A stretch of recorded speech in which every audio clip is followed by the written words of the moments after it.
Olá, somos alunos do segundo período do curso de Análise e Desenvolvimento de Sistemas da Faculdade FAMetro. Iremos apresentar o nosso projeto de extensão, chamado Interface Mais Mais, com o objetivo de mostrar para vocês qual é a importância de uma boa interface e quais são os requisitos para que ela seja uma boa interface entre a máquina e o usuário. Mas afinal, o que é interface homem-máquina? A interface homem-máquina nada mais é que o jeito que a gente interage com a tecnologia. Quando você mexe no celular, no controle do TV ou joga um videogame, você está usando uma interface. Ela é uma ponte entre você e a máquina. Se a interface for boa, você entende rápido o que tem que fazer. Se for ruim, você perde e fica frustrado tentando descobrir o que realmente aquela interface quer dizer para você. E aí que entra os requisitos de software. Mas o que são os requisitos de software? Os requisitos são tudo aquilo que um sistema precisa fazer. É dividido em dois tipos: requisitos funcionais e não funcionais. Os funcionais são aqueles que o sistema precisa ter. Exemplo, o botão de enviar mensagem no WhatsApp, ou um blocozinho para colocar o seu nome.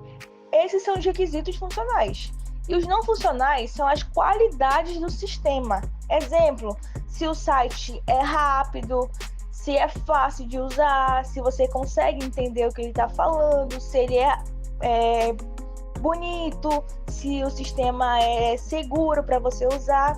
Se o sistema tiver bons requisitos, ele funciona bem e agrada a todos os usuários.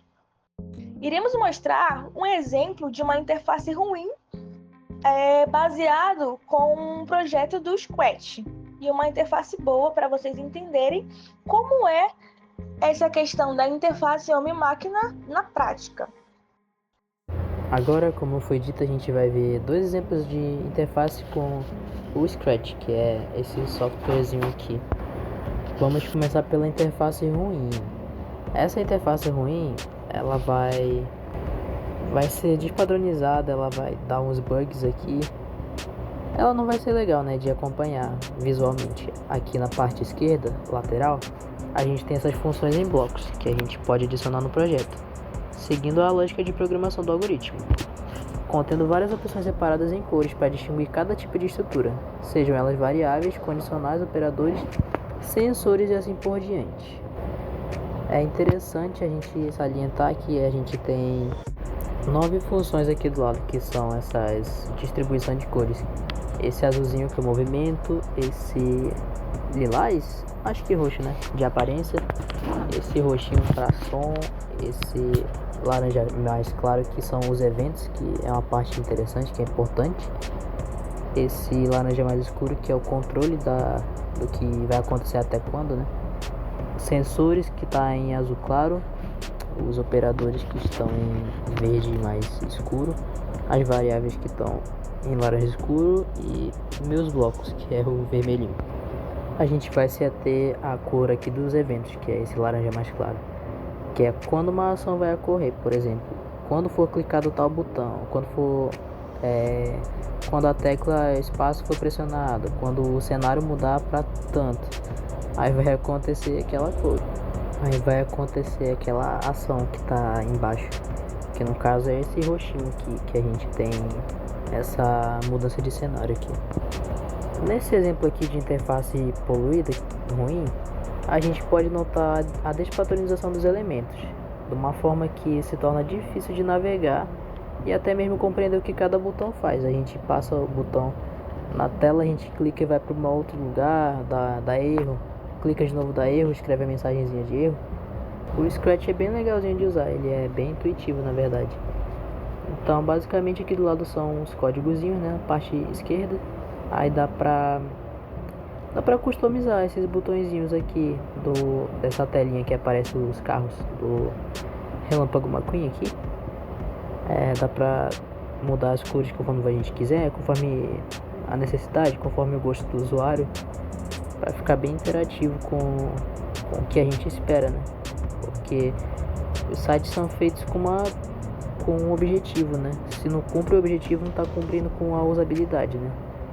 E essa tipografia aqui é interessante porque ela não é atrativa para o que o site propõe, né? Por exemplo, se isso aqui se refere a um jogo, eu não vou saber, porque essa tipografia aqui não se torna interessante. Ela tem uma fonte de um jeito, que é esse clique aqui, esse X já tá de outra fonte, esse vai aqui, o que é isso?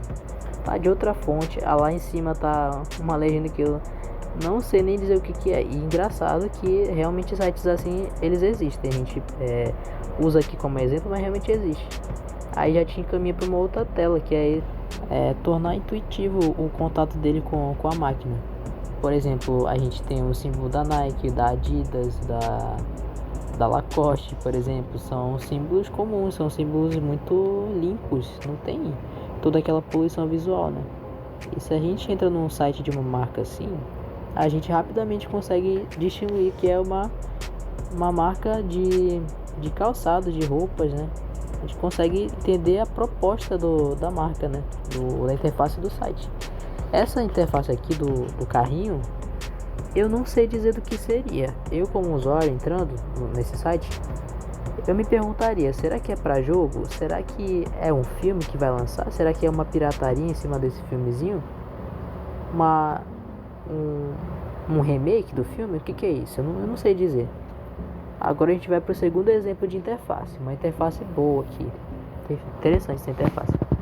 É uma interfacezinha minimalista, que ela vai usar aqui menos carga sensorial de tanta poluição visual. Porque na outra tinha botão e de uma cor, a letra de outra, a tipografia é totalmente diferente. E aqui é interessante que a gente usa a mesma tipografia para tudo, mais retrozinha. Igual daquelas máquinas de arcade que a gente utilizava, aquelas fichas de máquina. A fonte aqui é a mesma fonte para tudo. Esse dinossaurinho aqui remete muito a joguinho retrô, sabe? Todas na mesma proporção, os botõezinhos.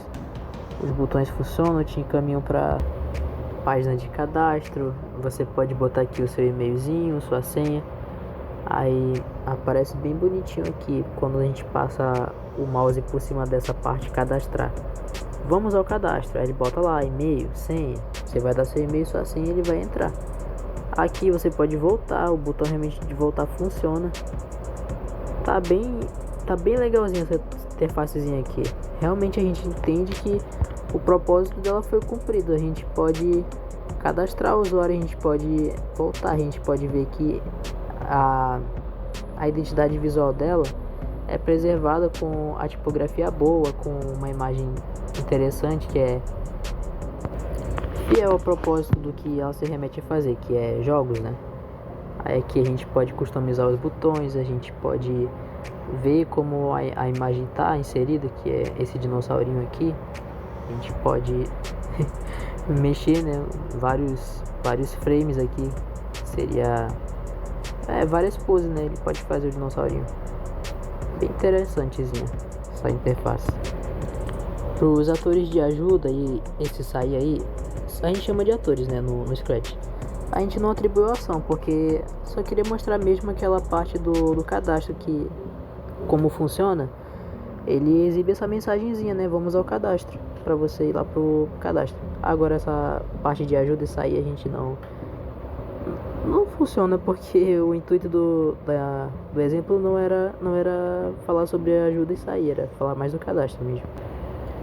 Cada ator aqui, cada cenário presente nesse exemplo foi editado e construído diretamente aqui no Scratch. Você pode modificar e decorar cada parte do seu projeto, como você achar melhor. A sua criatividade que manda. Qualquer pessoa pode utilizar as ferramentas do Scratch. Inserir um personagem, pode inserir um cenáriozinho por trás, um fundo, deixar assim minimalista também, mudar essas fontes da tipografia, né, que seria a palavrinha escrita aí, o tempo que as coisas acontecem, e é isso. No mais, a gente vê que o Scratch é uma ferramenta muito necessária, que ela é gratuita, ela é livre, né? Pode ser usada tanto online quanto offline. Obrigado por assistir até aqui. Se inscreve no canal, deixa o like aí. E obrigado pelo tempo. Beijo no coração da Fametro.